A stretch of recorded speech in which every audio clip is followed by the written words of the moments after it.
Hey guys, Robert and Kyle here. It's a beautiful day in sunny Florida and we finally got ourselves an engine crane. So we're gonna be doing an unboxing of that today. So first up, when I was trying to buy this, I was having a lot of trouble finding the dimensions of the box it came in online. Box 2 of 2 here is 5 feet by 1 foot by a half foot. And then box 1 of 2 here is 3 feet by 2.5 feet by a half foot. So hopefully that's useful if you're trying to fit this in your car and you're not sure if it's gonna fit. All right, so let's get this thing unboxed and put together. So we're gonna be working in Robert's front zone here. It's about this big. Kind of get a feel for it because we're in the middle of a tropical storm.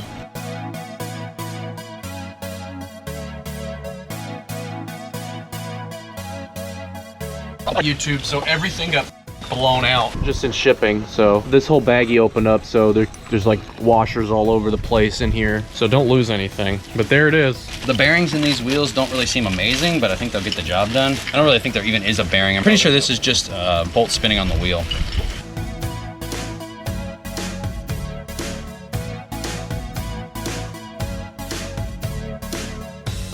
The packing was pretty It's great. $200 engine hoist. You get paid for it. Yeah, underwhelming, I guess. I mean, it all was ripped by the time we even got to start opening it. 2 wheels come in the first box, 4 come in the second box.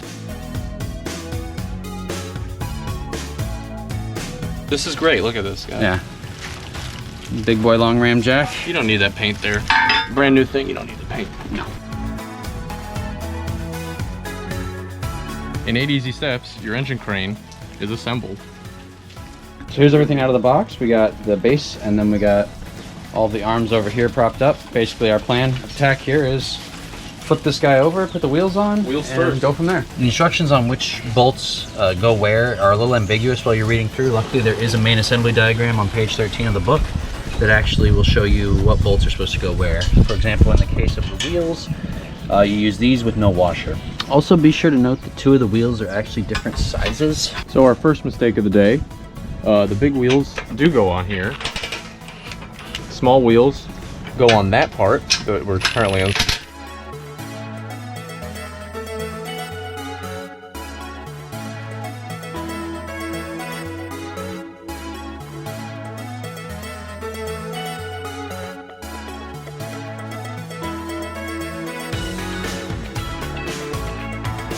If you're having trouble putting the back ones in, just put a small piece of tape on your 14 mil and use that to hold the nut and washer in place. Line the holes with ring pins. There.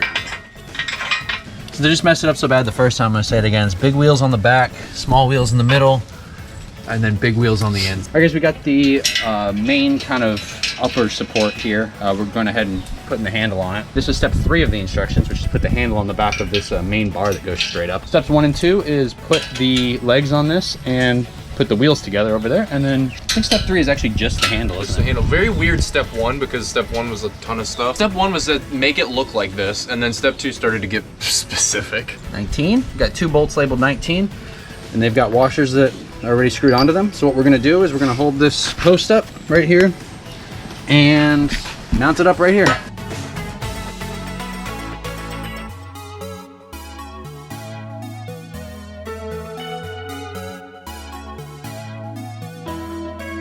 So these are 24mm bolts. Step 5 is putting these support beams right to the inside. This is a 15 on the top, and it takes 2 19s on the bottom. It calls for doing the bottom first, so we're probably gonna have to take this back off and do it again. So we tightened these 2 bolts down way too early, and then these side supports didn't line up. So yeah, you're gonna have to keep those nice and loose. Real loose. Like really loose, so that you can get these top support bolts. All right, we've got all the bolts very loose still. We've got, this is probably the tightest one. Just so that we could actually align this properly. All this is now lined up. But we're gonna go ahead and tighten all these bolts down and then go ahead and put the boom on. So we've got a 15 grade 4.8 up top. We got a 19 grade 4.8 at the bottom. 19 grade 4.8 at the bottom.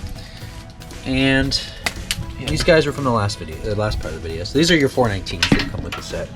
It's beginning to look a lot like an engine stand. It just doesn't have an arm yet. Almost there. Got our one number 14, 8.8 here is the main thing that actually holds the arm up. We've got the piston we got to put in.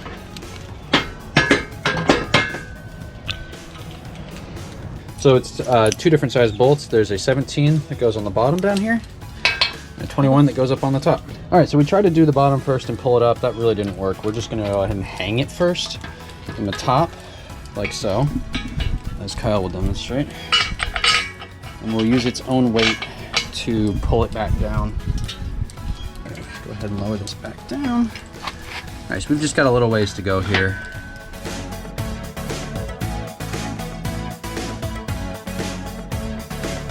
Just go ahead and screw that bolt in, and it should be mostly assembled. We just got to tighten everything down. We left everything pretty loose as we were going. All right, guys, turns out we didn't pay quite enough attention over here. So this right here is your tighten and release. So fully All right tight? is all the way tight. Put the bar in. Go ahead and jacks right up. I hear this one's a little slow. That's one of the You main hear complaints I this heard. slow? You know what this is faster than? Lifting it by hand? Yeah, so this is fine. So really the last step we have at this point is just tightening down all the bolts. So we're gonna go ahead and do that. Well, and we gotta put this in. We gotta put the chain on. Number 16 is the one that goes for the boom once that's in. All right, guys, that's pretty much a wrap. Hope this helps you, and enjoy your new engine crane. You can hold it. I think the most summary is actually just follow the instructions, because like, don't tighten this up all the way. We really cranked it down after everything was assembled. See you guys in the next one. In 8 easy steps, your jack stand. Oh, let me do it again. It's just one page turn. In 8 easy steps, your engine crane. Do we even want this shot anymore? Just keep it. Well, you gotta go back now. How about you just do the whole thing? Number 16 is the one that goes for the boom once that's in. I know you've been saying boom the whole time. He's trying to tell me my hearing's going wrong because I keep correcting him boom to boom. And he's like, no, man, I'm saying boom. I'm like, I didn't think so. See?